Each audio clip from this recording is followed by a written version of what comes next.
A paz do Senhor, meus irmãos, meus amigos, vamos continuar com a nossa lição da escola bíblica que toda semana estamos gravando e dispondo aqui em nosso canal para que você estude de forma sistemática a palavra de Deus. Hoje nós vamos estudar Cultivando a Convicção Cristã, lição 11, a parte 2, visto que sempre estamos dividindo a lição em duas partes para que o vídeo não fique tão longo. Então vamos para o comentário da nossa lição, que está aqui, convicção moral. É isso que vamos abrir aqui a nossa fala, o ponto 2 e o ponto 3, convicção moral, nós vamos falar hoje, e convicção social. Lembrando que o ponto de número 1, convicção espiritual, já está disponível aqui no nosso canal, e você pode procurar a parte 1 desta lição, e desfrutar ali do comentário que fizemos em relação à convicção espiritual. Agora, então, convicção moral, retidão nas ações. Vamos, então, estudar sobre isso. Só um pouquinho aqui. Aqui, convicção moral. Então, a conversão opera a transformação moral na vida do crente salvo. Desse modo, a Bíblia orienta, dentre outras recomendações, a deixar a mentira e falar a verdade, deixar o furto e ser honesto, não pronunciar palavras torpes e dizer apenas o que edifica. Nesse aspecto, o apóstolo Paulo reivindica a retidão das próprias ações ao afirmar: nunca usamos de palavras lisonjeiras, nem houve um pretexto de avareza. Aqui ele enfatiza que jamais usou de falso sentimento para obter obtenção de favor. Ainda assevera que sua motivação era desprovida de ambição financeira. Somente o falso cristão é que busca poder e influência por meio da bajulação mentirosa. Logo, a conduta de retidão é uma virtude do crente regenerado. Então, queridos, o Senhor Jesus disse que uma boa árvore produz bons frutos e uma árvore má produz maus frutos. Pelos frutos conhecereis a árvore. O crente regenerado, lavado, nascido de novo, ele não vai estar furtando, mentindo, enganando, bajulando. Isso é coisa da velha natureza. Ter uma Bíblia, frequentar uma igreja, mas não ter uma atitude cristã não significa nada. É preciso abandonar a velha vida. É preciso deixar de fazer as coisas que se fazia quando no mundo pagão estava. É preciso mostrar conversão através das atitudes e dos frutos. Eu não posso ser um convertido e não haver uma retidão nas minhas ações. Então, a conversão opera transformação moral. Esta frase aqui eu quero salientar. A conversão opera a transformação moral. Ou seja, se sou convertido de fato, tem que ter havido mudança nas minhas ações, no meu modo de falar, no meu modo de me pronunciar. Então, tem que haver essa mudança. Vamos adiante aqui no subtópico de número 2, falando sobre reputação ilibada. Considera-se portadora de reputação ilibada a pessoa de reconhecida idoneidade moral. Atos, capítulo 6, versículo 3. Veja como Paulo avalia sua reputação com esta frase, abre aspas. Não buscamos glória dos homens, nem de vós, nem de outros. 1 Tessalonicenses 2, versículo 6, parte A. Isso indica que o apóstolo não trabalhava no reino em busca de reconhecimento humano. Essa postura foi adotada por ele em todo lugar, demonstrando coerência e integridade de seu apostolado. Ele não procurava obter vantagens e nem honra em parte alguma. Aos Coríntios escreveu que o crente deve gloriar-se no Senhor e não em si próprio. A conclusão é clara. Os que aspiram fama e prestígio caem em tentação e maculam o evangelho. Nosso viver deve glorificar a Deus. A Ele seja a glória na igreja em Cristo Jesus para sempre. Então, queridos, nós não podemos. Olha, esta frase aqui precisa também ser salientada. Nós não podemos estar no Evangelho em busca de prestígio, em busca de glória humana. Nem queremos, através do Evangelho, obter vantagens e honra pessoal, humana. Todo aquele que trabalha para o Evangelho, que trabalha na obra de Deus, não deve ser um cabide de emprego, uma obtenção de renda, de vantagens, não. Estamos no Evangelho por amor a Deus e pregamos sua palavra. Todavia, a Bíblia diz que o obreiro é digno do seu salário. Agora, o Evangelho, ele pode sustentar aquele que prega, aquele que expõe a palavra. Mas também não podemos usar do Evangelho, da palavra de Deus, para vantagens pessoais. E também a honra é toda do Senhor. A glória é toda de Deus. Não estamos no Evangelho à busca de prestígio, porque aquele que assim faz, ele cairá em tentação. Olha aqui a palavra tentação. Maculando o Evangelho.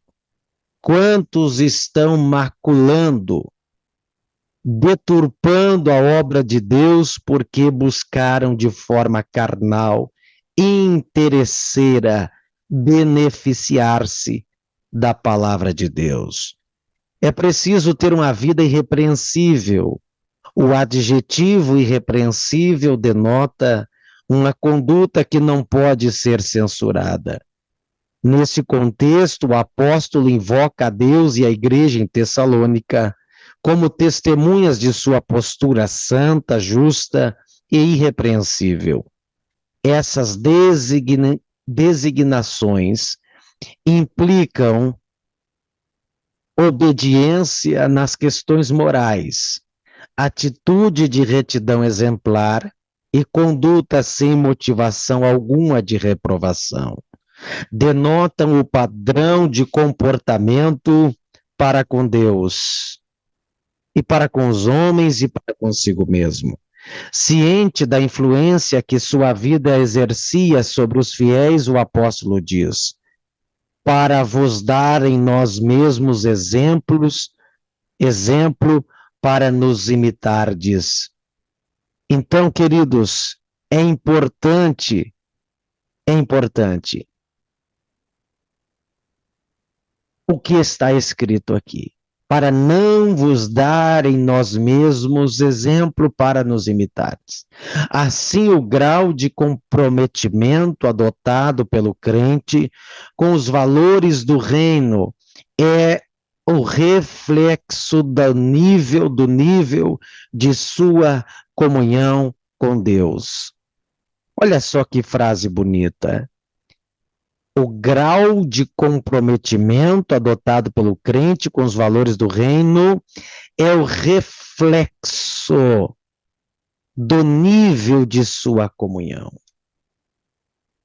Então, se eu ando perto de Deus, eu vou externar isso com minhas obras, com minhas atitudes, com um padrão de comportamento, como está aqui na frase acima. Eu preciso me comportar bem para com Deus e para com os homens. Os homens precisam ver em mim uma transformação. O Evangelho transforma vidas. É preciso estar perto da palavra, em comunhão, frequentando a igreja, obedecendo ao Evangelho, porque isso refletirá na minha vida e aquilo que está em torno dela. No subtópico 3, nós temos aqui convicção social, o bem-estar comum. O bem-estar comum alcança o homem em suas necessidades físicas e espirituais. Não por acaso a Bíblia fornece instruções para o bem-estar espiritual e social dos seres humanos. O papel da igreja é o de proclamar o Evangelho, aliviar o sofrimento, promovendo o bem-estar social entre os irmãos. Abacuque registra que os problemas sociais de sua época resultavam do pecado, tais como inversão de valores, violência e injustiças. Assim, o mal social tem origem no pecado. Ciente disso, o apóstolo Paulo escreve: quiséramos, abre aspas, quiséramos comunicar-vos não somente o evangelho de Deus, mas ainda as nossas próprias almas. Esse sentimento é comparado ao cuidado de uma mãe que se preocupa e protege os filhos. Também é equiparado ao procedimento de um pai amoroso que se interessa pelos problemas dos filhos. Era assim que Paulo encorajava, confortava e servia de exemplo à igreja. Nessa direção, o dever cristão engloba a moral e o social. A dedicação exclusiva de uma parte em detrimento da outra não retrata o evangelho de Cristo. Ou seja, queridos, o evangelho, ele nos leva a servir de exemplo à igreja e ainda que o nosso papel é de promover o bem-estar social e físico das pessoas que estão à nossa volta. No momento que eu estou gravando esta aula, estamos em uma semana de obras sociais, em que o Rio Grande do Sul, pelo menos o Vale do Taquari, passou por inundações, cidades algumas foram praticamente destruídas, e estamos aqui nos mobilizando para levar, de alguma maneira, uma ajuda, atenuar o sofrimento daquelas pessoas. Porque o Evangelho, a palavra de Deus, não faz de você uma ilha. Você não vive enclausurado, ilhado, numa caverna, num mosteiro, não. Nós convivemos com pessoas e precisamos levar a elas conforto, bem-estar, no físico, no emocional e também no espiritual. Dedicação altruísta. O apóstolo se dedicou com profundo altruísmo na propagação do Evangelho.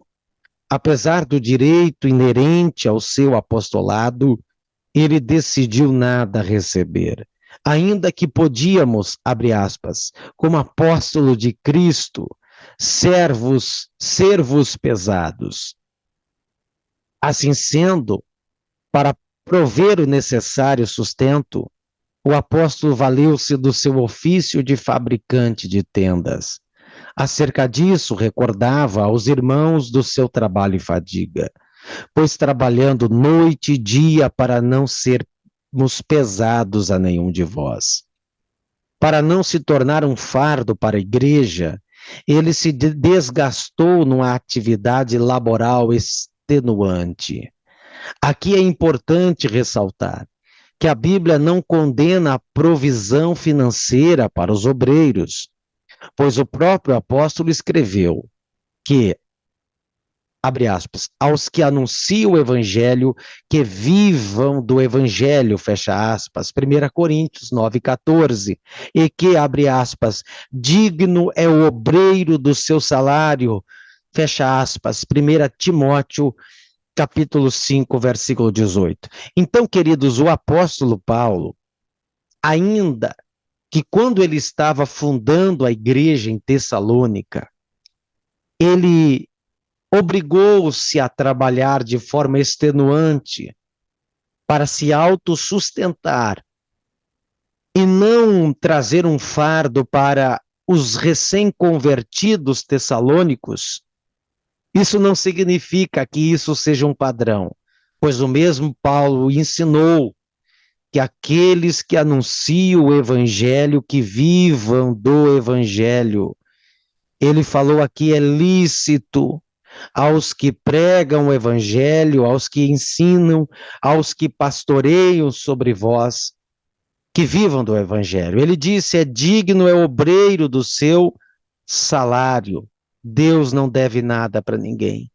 E Deus costuma recompensar aqueles que trabalham para com a sua obra. Então, isso é lícito, é bom deixar isso bem claro. Assim, ele explica que não usou dessa justa prerrogativa porque conhecia a extrema pobreza da igreja de seu tempo, que suportou as restrições financeiras para não criar obstáculo ao evangelho, e que fez tudo, e que tudo fez para ganhar o maior número possível de almas.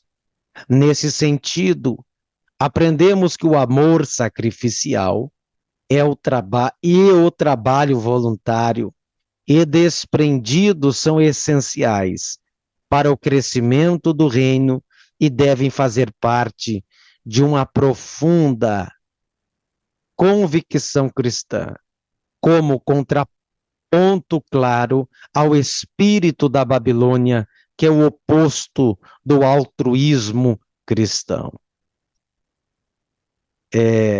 Então, aqui nós aprendemos, com o exemplo de Paulo, o amor sacrificial. Por alguém e por uma causa, você terá que se sacrificar nesta vida. Desprender-se de coisas faz necessário para você valorizar outras. Sacrifique-se um pouco pelo evangelho, pelo anúncio da palavra de Deus, e desprenda-se dos laços, das armadilhas do inimigo que querem travar a expansão do reino de Deus. Então se sacrifique, doa-se, entregue-se e faça alguma coisa em prol do reino de Deus. Na conclusão está escrito: Paulo foi submetido a uma série de provações durante o seu ministério. Não obstante, ele nos deixou exemplo de intensa convicção de nossa eleição em Cristo. Destacam-se sua convicção espiritual, resultante do poder do Espírito, sua convicção moral como reflexo do temor a Deus, e sua convicção social demonstrada pela abnegação em servir. Ratifica-se que em nossos dias Carecemos dessa firme convicção em defesa dos interesses do reino de Deus na terra. Então, aqui, queridos, para concluirmos a nossa fala, nosso comentário, Paulo deixou exemplo na vida espiritual, resultando no poder do Espírito, na convicção moral, no reflexo do temor a Deus e na convicção social pela abnegação em servir. Então, preste atenção aqui nessas palavras. No poder do Espírito resulta a essência da nossa convicção espiritual. Precisamos ter uma vida espiritual intensa, desfrutando os dons espirituais, produzindo fruto espiritual e vivendo o poder desse Espírito em nossa vida. Agora, na convicção moral, nós precisamos ter temor a Deus, ter respeito pelo sagrado e pelo divino, e viver uma vida correta nos padrões da palavra de Deus. Ainda na convicção social, precisamos servir a igreja, ao próximo, à comunidade em que estamos inseridos. Deus te abençoe com esta palavra. Agradeço por tua presença aqui em nossa aula e te convidando para a próxima lição, que será de número 12, sendo a Igreja do Deus Vivo. Não perca a próxima aula. Obrigado por ficar até aqui conosco. Deus abençoe a sua vida em nome do Senhor Jesus. Amém e amém.